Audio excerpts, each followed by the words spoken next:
सरकार बनेगी तो एक गैर संवैधानिक मुस्लिम रिजर्वेशन को हम समाप्त कर देंगे। ये अधिकार तेलंगाना के एससी, एसटी और ओबीसी का है, वो अधिकार उनको मिलेगा और मुस्लिम रिजर्वेशन को हम समाप्त कर देंगे। भारतीय जनता पार्टी की सरकार बनेगी तो एक गैर संवैधानिक एससी, एसटी और ओबीसी का है, वो रिजर्वेशन को हम समाप्त कर देंगे। रिजर्वेशन को हम समाप्त कर देंगे। नमस्कार, कैसे आप सब? उम्मीद करती हूँ सब लोग को और स्वस्थ होंगे। आप सबका मेरा छोटों को प्यार और बड़ों को मेरा नमस्कार। गर्मी का माहौल बहुत है, अपना बहुत बहुत ध्यान रखें।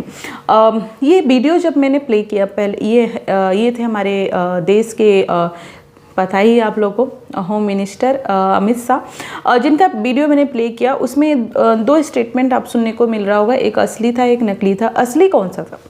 असली था जिसमें वो बोलते हुए आए हैं कि धर्म के आधार पे जो कांग्रेस आरक्षण दी है, रिजर्वेशन दी है, उसको हम ख़त्म करेंगे। मतलब मुस्लिमों को जो आरक्षण मिला है, ओबीसी का आरक्षण को कट करके, उसमें जो कोटा था जितना परसेंटेज, उसको कट करके मुस्लिमों को जो आरक्षण दिया गया है उसको हम ख़त्म करेंगे। सरकार हमारी बनेगी तब, और बनेगी। तो ये पूरी तरीके से धर्म के आधार पे, अपने संविधान में कहीं पर भी धर्म के आधार पे आरक्षण देना कहीं पर भी लिखा नहीं है। अगर संविधान में जो चीज़ें नहीं लिखी गई है उसको कांग्रेस करता है तो वो बोलता है कि हम तो संविधान की रक्षा कर रहे हैं, हम लोगों की सुरक्षा कर रहे हैं। मतलब तब आप संविधान के विरुद्ध काम कर रहे हैं, तब संविधान खतरे में नहीं है। लेकिन अगर कोई चीज़ें चेंज कर रहा है माहौल के अकॉर्डिंग, समाज के अकॉर्डिंग, तो संविधान खतरे में। मतलब आप तो यही बोलना चाह रहे हो कि संविधान आपके घर का है, कांग्रेस के घर का है, कांग्रेस के घर वालों का। मतलब जिस तरीके से परिवारवाद उन पे चलता आ रहा है कि पीढ़ी दर पीढ़ी उनको लेकर चला जाता है, जबकि अपने संविधान में ये भी नहीं लिखा है। संविधान में तो सीधे सीधे लोकतांत्रिक देश लिखा गया है, और लोकतांत्रिक देश में परिवारवाद तो आता ही नहीं है। और जिस तरीके से कांग्रेस परिवारवाद को लेकर चल रही है वो भी असंवैधानिक है। तो ये कांग्रेस का दूसरा वीडियो आपने देखा कि उसमें इसी जो ओरिजिनल वीडियो है जिसमें बोला गया है कि धर्म के अकॉर्डिंग जो आरक्षण है उसको हम ख़त्म करेंगे। मतलब मुस्लिम को जो आरक्षण दिया गया है उसको हम ख़त्म करेंगे। वहीं पे एक फेक वीडियो है, फर्जी वीडियो है जो कांग्रेस के द्वारा बनाया गया है। मतलब कांग्रेस ऐसा हो गया है जो मतलब किसी वीडियो को इधर उधर करके और फेक वीडियो बनाना, क्योंकि उसको कहीं ना कुछ चाहिए मैटर बोलने के लिए। तो वो कांग्रेस ने बनाया है, उसमें बोला है कि हम अगर आएंगे सरकार में, मतलब अमित शाह बोल रहे हैं कि हम अगर सरकार में आएंगे, बीजेपी की सरकार बनी, तो हम एससी, एसटी, ओबीसी और जो आरक्षण है उसको हम ख़त्म करेंगे क्योंकि ये असंवैधानिक है।